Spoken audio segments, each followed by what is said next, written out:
it's important to drink clean water and breathe clean air, how do we avoid all the toxins in both, from the chemtrails, which puts aluminum and other toxic substances in our air, which falls into our soil and water and is absorbed into our food?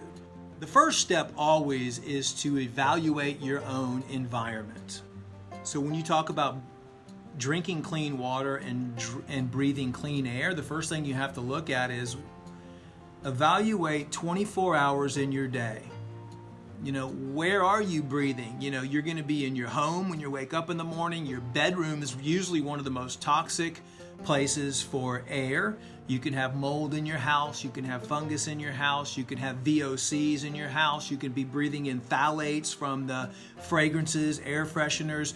If you use fragrances in your dryer sheets, your laundry detergent. I mean, the first place you always have to look is your home. What is causing the air to be toxic in your home?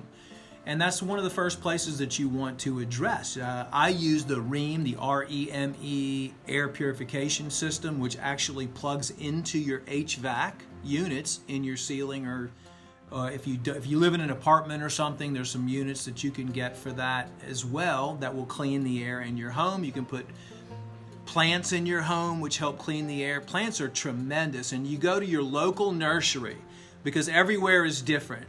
If you go to your local nursery and you ask them what are some good indoor plants for this environment, whether you live up north, down south, out to the west, if you live in the east, a good nursery will be able to point you in the right direction there. But plants are going to give off oxygen and they're going to absorb carbon dioxide. And indoor plants a lot of time will help absorb a lot of the chemicals and the toxins that might be in your home. You know, pretty much all furniture these days is sprayed with, water repellents, fire retardants. Paints can emit toxic compounds. Carpets, our homes these days are littered with toxic ingredients. So looking at the air quality, the first step is cleaning up the air quality in your home. And the second step, to drink clean water, because I mean, let's face it, it's not like we can just make a call to the government and say, hey, stop spraying chemtrails. You know, stop all the geoengineering programs that you currently have going on.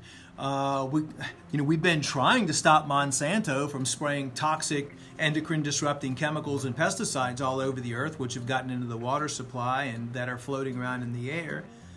And, we're slowly making progress on that, but some things we just cannot avoid.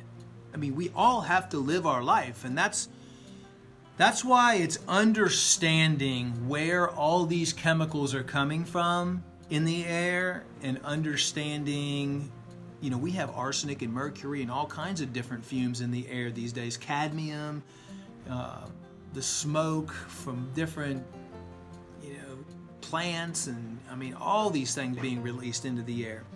But if you just take a time out of your schedule and just say, okay, where am I all day long? Okay, I'm spending 5 hours at home every day. I'm spending 8 hours at work every day. You do the same thing at work, in your office. I mean, even if you're a school teacher, most kids would love to have live plants in the classroom. More and more schools are starting to put air purification systems in because it does affect your learning. They're changing the lighting. So just look at what you can do to clean the air. It's not that difficult, and it's not that expensive to clean the air in your home and your office. And the next thing is drinking clean water. That's why I pretty much drink distilled water only, and I usually just add some organic apple cider vinegar to it. I have a hydrogen water system too, so I drink hydrogen water. But there's always going to be cases. Again, it's, I always talk about people talk about the 80-20 rule. Do 80% good, and then give yourself 20% leeway. I always like to talk about the 90-10 rule. You're always going to be in situations where you travel, or you're out at a restaurant, or you're at a friend's house. I mean, that's at 10% of the time.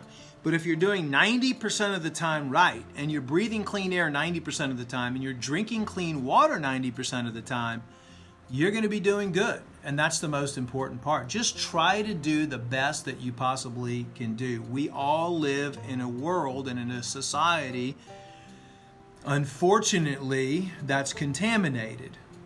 But that's okay, because there's people like myself and people like you that are doing the research and finding out ways to counteract that. And even if we do spend 10% of our time in other places and we're exposed to toxic air and we're exposed to toxic water, then that goes back to the old philosophy 20 years ago that we've been using for that long, is cleansing and detoxification. And that's why you spend you do 1 to 2 intestinal cleanses a year, that you do 1 to 2 liver cleanses, or possibly more depending on how many chemicals and toxins you're putting into your body every year. You do a harmful organism cleanse once or twice a year. You do a chemical and toxic metal cleanse once or twice a year. The more that you keep your body clean, the healthier you're going to be at all times.